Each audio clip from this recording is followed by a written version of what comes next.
Welcome to Promote, Profit, Publish. I'm your host, Juliet Clark, and we have another extraordinary guest today, and you guys are going to find this really timely. Look, she's got her little crown on too. I feel like I should put mine on, but before You should. I should, hold on. Where's it at? It's too big. I think. Oh my God, that's so cute. I want it. I think my head That shrunk. is really cute. Your head did shrink. My head That did. is amazing. So Yeah. anyway, we'll do That's so something cute. different today, guys. So before we get started, I want to remind you, it feels funny. I've got like a jewel in my face. Really cute. Before we get started today, I want to remind you to go over to YouTube and subscribe to us, Super Brand Publishing. Everybody who's on this show, you can go over and you can see the video, and you would be able to see what a beautiful crown Kathy has on as well. So if you're listening on podcast, you're like, what are you talking about crowns? Like, what? So go over, take a look. Also, don't forget to go over and take our quiz, Promote, Profit, Publish quiz. Find out if you're really ready. Do you have all the pieces in place to really launch your book well, or are you going to launch to crickets? So go over to www.promoteprofitpublish.com. I need one of those like little things that makes cricket noises. You do. I love that word cricket. And I also love your quiz. I've taken it. Highly recommend it for people because just going through the quiz makes you think and go, oh, nope. What was that? I didn't even know I needed to do that. It's really good.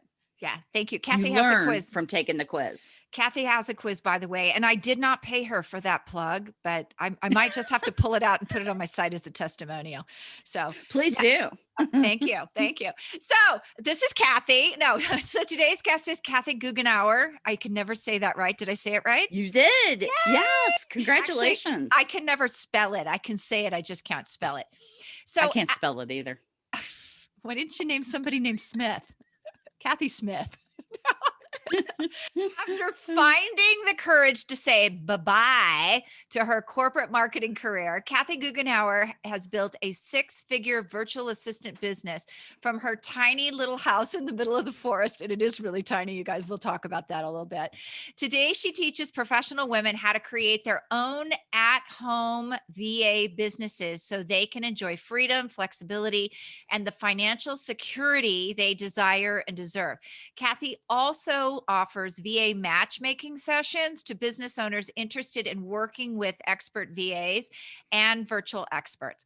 Kathy and her expert VA and virtual expert training program have been featured in Forbes, the Huffington Post, Good Housekeeping, and All You and the Wealthy Freelancer. I've never heard of that last one. It's a book. Oh, okay. So, yeah, it says for more information, but I'm not going to read that because it gives out her address in the middle of nowhere and her landline. So welcome, Kathy. Juliet, thank you so much. I hope everybody can tell how much fun we have together. We're already laughing and joking, and we have barely gotten through the introduction. I know, right? So tell us about your little house in the forest, because you guys are not going to believe how sparingly she lives. It's sort of amazing. Yeah. So I don't know what it is about me. I don't know where this comes from. I think I was just born with it, but I always wanted to live tiny. Always. It was always my fantasy. And, I grew up in a normal size house. When I was married the first 2 times, yes, I'm on my 3rd marriage. You're getting more info than you wanted. I lived in normal size houses, but I still always had this fantasy about living in a tiny house. And this is before tiny was a thing. So all I thought about was like, I'd see somebody's pool house and I'd be like, oh, I could live there. That's where I want to live. That was my fantasy. I'm not kidding you. I never wanted a big house. So when I met the husband number 3, his family owned what they called a fishing cabin in the Mark Twain National Forest, which is in the Missouri Ozarks, just absolutely gorgeous. And it is a 24 by 24 foot home. And he and I decided after we got married, we decided to buy it from his family because we just loved it. I mean, it was I'm like, my tiny house finally. So we bought it. And then all the events happened that caused me to quit my job. And when the time came that Tom didn't have a job, I didn't have a job, and I decided to start my VA business, I said, let's move to that house. We want to live there in our retirement years anyway. Let's go ahead and move that there now. I can build my business from there and it'll be amazing. And my husband said, no, there is no way I'm living in that tiny house. And I said, give it 6 months. And about 3 months in, he goes, I'll never leave. Just spread my ashes here. And that was in 2001 when we moved here, and we will never leave. That is such a good story. I was expecting you to say after 3 months, I moved on to husband number 4. Found him in the woods, swinging from tree to tree like Tarzan. Oh, wait a minute. It's a forest. It's not. 26 years later, we are still married and live in this tiny house. And she's married to the Yeti. Did you see that? Did you see the TV show Ozark? Oh my God. That's basically where we live, is where that TV show is set. And when you just said that, have you seen it? Where I have seen it. I don't want to do any spoilers I here. love So that little blonde girl, right? Yes, me too. Yeah. But what about the lady that makes the lemonade and the husband says, go get the lemonade, and she's going to kill somebody? Yeah, go get. I love the way y'all talk there. So go get the lemonade. Darlene, go get the lemonade. So we're going to move on from making fun of hick people in the Ozarks. So anyway, we came to talk about VAs. So COVID hit and suddenly everybody had to go online, and they didn't know what a VA was. There were people out of work that could become a VA, and there were people who desperately needed VAs. So tell us all about that and how it's all working out. So yeah, Juliet, when just before COVID hit, I stay on top of what's happening in the VA industry because it's my number one passion. But yes, even more than my husband. Nice. I don't know why I'm doing TMI on your show here. I don't know, but I feel like number 4 is on the way. He won't listen to the podcast. He doesn't know how to listen to podcasts. He doesn't know how to listen to podcasts. Well, so if he's like most men, he doesn't know how to listen. So moving on.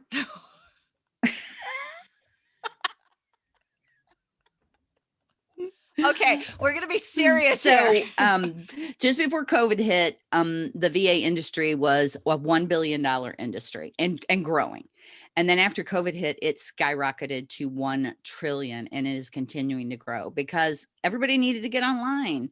And once people started getting online and realizing that they could actually turn their brick and mortar business into a profitable online business, then they turned to virtual assistants, virtual experts, service professionals that work online. So the people who have graduated from my program, they saw an increase of about 130% in 2020 in their revenue. That's so crazy. So tell us a little bit about how you went. How did you get into this? So Kathy, tell us how you got into this, because you had a pretty great job and you gave it up, and you kind of were told that you'd never make it here. Yeah. I feel like we need to sing the Mary Tyler Moore song right there.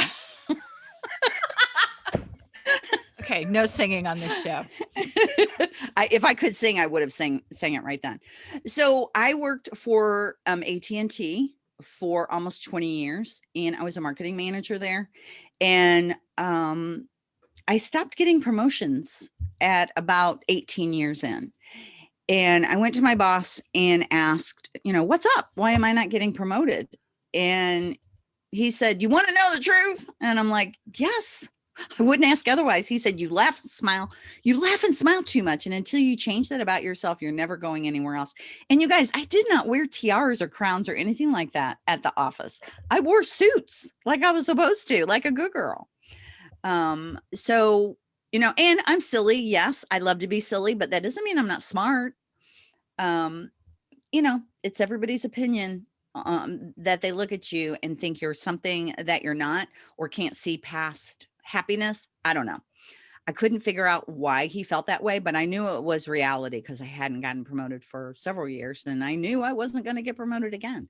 So I put together a plan and decided to quit. And when I took my resignation letter in, he said, "You cannot quit. You'll never make this kind of money anywhere." And this was 1996, and I was making $55,000 annually and had amazing benefits. And back then, I was a lot of money. Mhm. Um, and and I just decided right then, you know what? No, I'm not ever going to make this kind of money again. I'll make double that. And that's what I thought, and that's what I did with my VA business. Was I doubled that and have gone on to many, many more times that. That's amazing. So tell us why would people want to become a VA? I know a lot of people have lost jobs and your business is really cranking because people are realizing, especially I know you and I have talked about school teachers have, they don't want to deal with the bureaucracy, the unions, they don't want to deal with it anymore. So why Mhm. are people getting into the VA business? So I say there's the three F's, and no, one of them isn't a curse word. Juliet told me I couldn't say that on here. Not that I normally do. I don't. Now you guys know what my prep work It's is. No freedom. F-bombs. It's freedom, flexibility, and financial security. Those are the three reasons. Most people don't even know about the financial security. Most people think that this is less secure thing to get into. But the reality, Juliet, as you know very well, is when you know, and everyone can learn this. This is not something you're born with, but you can learn how to find, get, and keep clients. And that's what I teach. I teach people how to find, get, and keep clients. And once you learn how to do that, and everybody can learn how to do that, that wants to learn, you'll never be without work again. You'll never be without a client again. And that's the financial security piece. Because as a independent contractor, 1099 contractor, which is what virtual assistants are, if you want to work part-time, you're going to have about 3 clients. If you want to work full-time, you're going to have 7 to 10 clients. And if you want to build a team, you're going to have an unlimited number of clients that you can work with. And if you even work part-time with 3 clients, when you lose one, you know how to get a replacement. If you let one go because they're not treating you well, you can get a replacement. So that's why it's financial security. Flexibility, you can literally work anywhere. Instead of calling it work at home now, I'm calling it work anywhere, because that's the other thing that shifted with COVID and is shifting very quickly now. I see it happening everywhere, that nobody cares where you live anymore. And if they do, they need to figure out what's holding them back, that they have that limitation.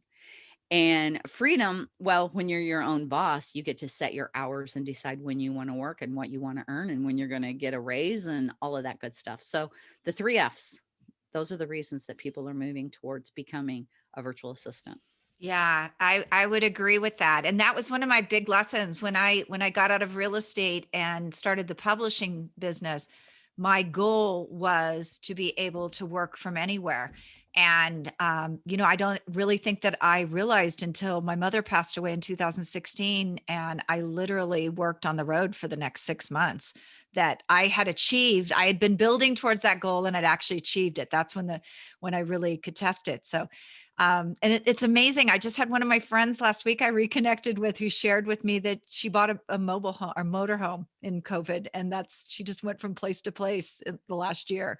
That's all she's been doing. Did you see the data on that? I mean, the mobile home industry has Oh I yeah. think it's grown more than any industry. Maybe Zoom Maybe, probably yeah, grew more, Zoom but that's probably the only did. thing. Yeah, but she did. She Yeah. sold her house in California, bought a house in Tennessee, a house in Florida, and the motor home. And if you met her, she was like a Hollywood producer. I was like, really? You lived in a motor home? Like, I couldn't see the Well, some of hairstylist those doing it. motorhomes I will They're tell you right now, the nice. motorhomes are nicer than my home and bigger Yeah, than my yeah, home. they probably are bigger.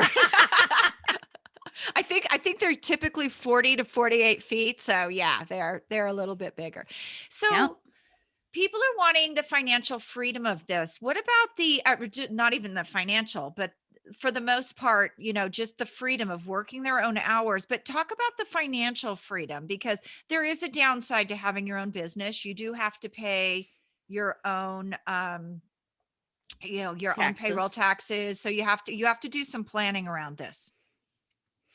Yeah. So I think a lot of people let that hold them back. And I think more than anything else, it's the fear of the unknown. So if you have not ever worked for yourself, dive in and start learning about it, because a lot of people think, well, I don't know how to do taxes. I don't know what that means. I don't know how to do my own bookkeeping. I don't know how to get clients, and they let that hold them back.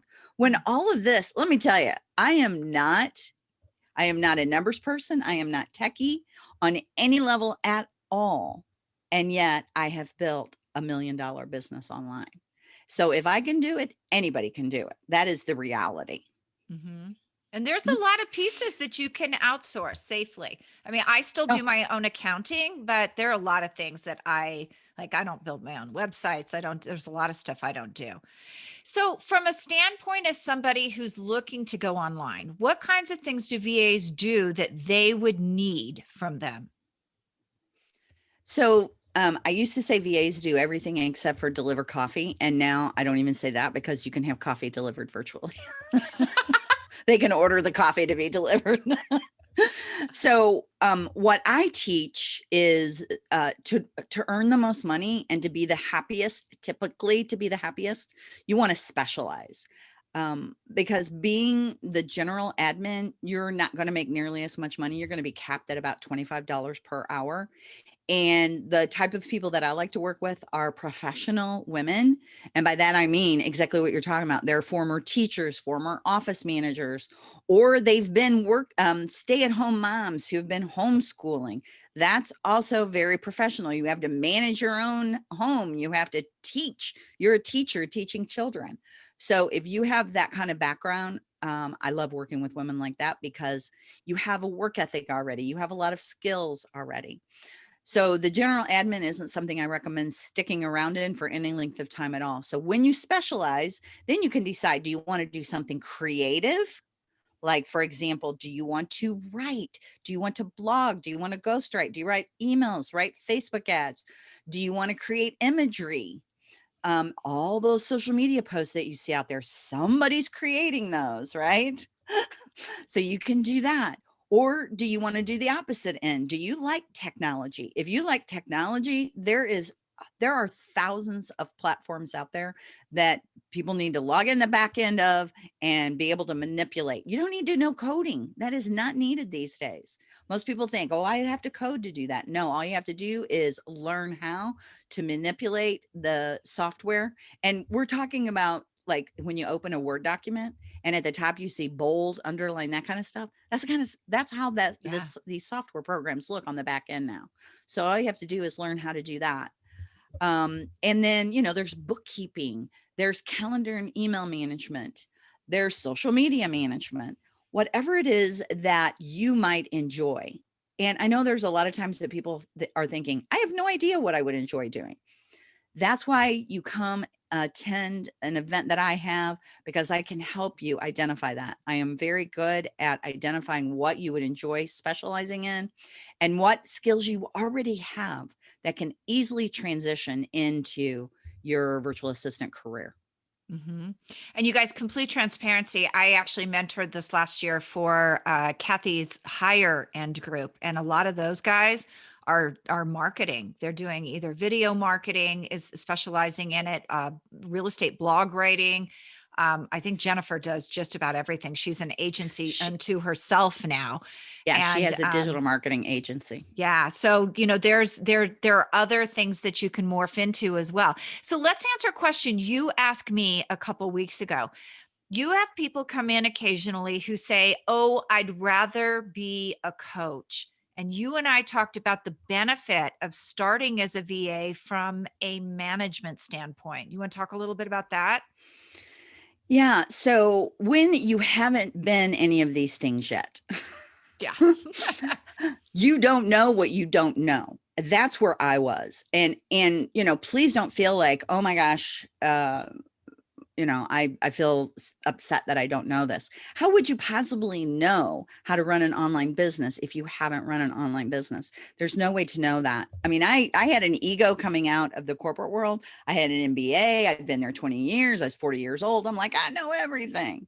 And then I started working. I realized very quickly, I know nothing. I was the same way. And there's an awful lot, you guys, this is where your big money wasters are. There's an awful lot of shiny objects out there.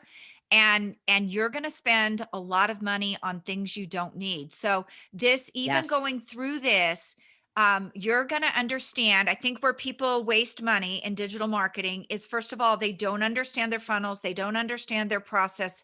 And so they pay people too much. You and I have talked about this before, that you can pay VAs too much. When I first started, I had an $80 an hour VA, $80 an hour for everything. There are certain tasks that you would never pay somebody for that for. So it's super important, even starting out, for them to kind of work in that VA space so that they can better manage their money, their team, and their cash flow. Which money and cash flow are the same thing. Sorry. Well, when, people look at what does a VA do versus what does a coach do? If you haven't actually done either one of those jobs, you'd look at them, number one, and think a coach's job is a lot easier and they make a lot more money. And that is exactly the opposite of what is true. Most coaches, the bottom line, we're talking profit here, most coaches make less than successful VAs do. I'm getting ready to have a email, a blast email that goes out to my list come out. The title is, I gave my husband an enema. Right. The subject line. Very nice. Now, just first of all, does your VA approve?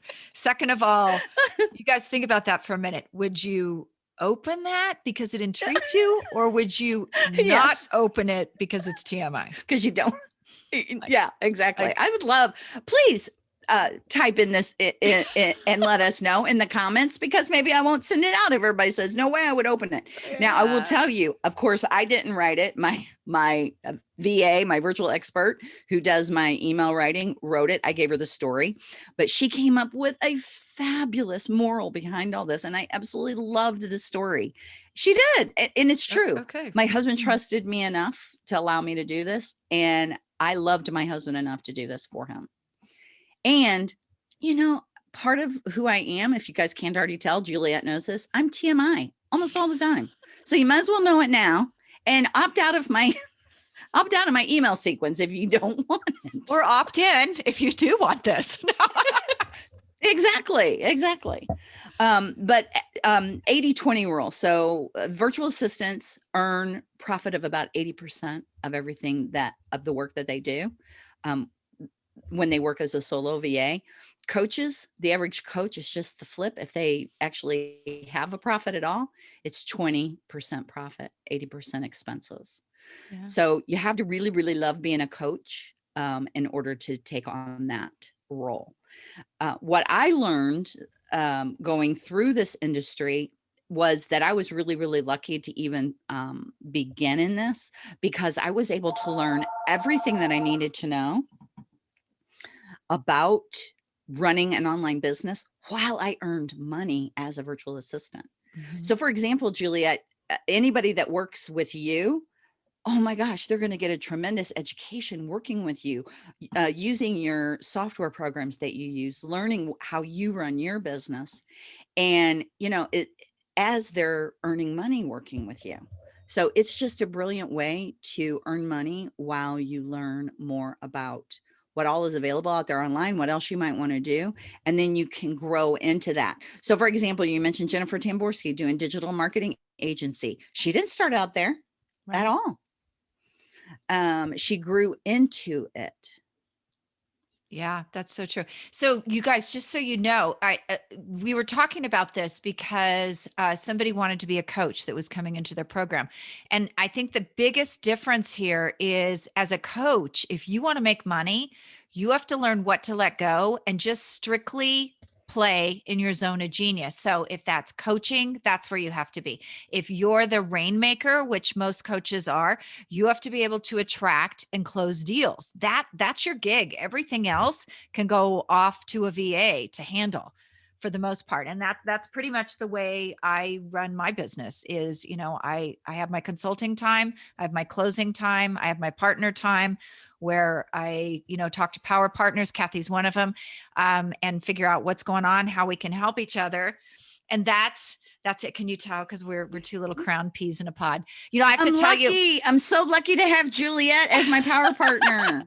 And I just want to, when you were talking about full disclosure that you are working with my highest level, I want to give you another testimonial here. I am so happy that I hired you to come in and train that mastermind group, because we have all learned so much from you, Juliet. You really have a unique way of looking at things, a very direct way of looking at things, a very boom, boom, boom, 1, 2, 3, here's what you do, no BS, which I love. So thank you for all the value that you've brought to my group this year. It has been well worth. Well, thank you. I actually learned a lot from them too, though. We have a lot of discussion on those calls, and I learned, especially Jennifer. Jennifer and I are like sisters from another mister. Like, she's very direct too. So yeah, and she's super smart. All of them are super smart. Yes. Kathy, I know you have some stuff coming up. Where can we find you and your trainings that are coming up? So you can go to virtualexperttraining.com, and you'll find everything there, including the information about the VA matchmaking sessions. Okay, fantastic. Thank you so much for being on. I appreciate you taking time out of your cabin in the woods. I'm sure you'd be out, whether hunting deer or I don't know what do you do in the forest? Do you even own a gun? So Juliet, number one, I don't like the out of doors. Did you know that? I don't like outside. You live in the forest. And I live in the forest. I know. Okay. When I met this husband, I was living in the city of St. Louis. Okay. I was surrounded by concrete, which I loved. Who loves concrete? I am not an out of doors. I don't care for grass or any of that kind of stuff unless I'm inside looking out. So concrete. So all my girlfriends. Now you know what happened to her first two husbands. The first one is dead. TMI. Total. I didn't TMI. Kill him. Thank you. I did not kill him. I could have at one point, but I didn't. Doth protest too much.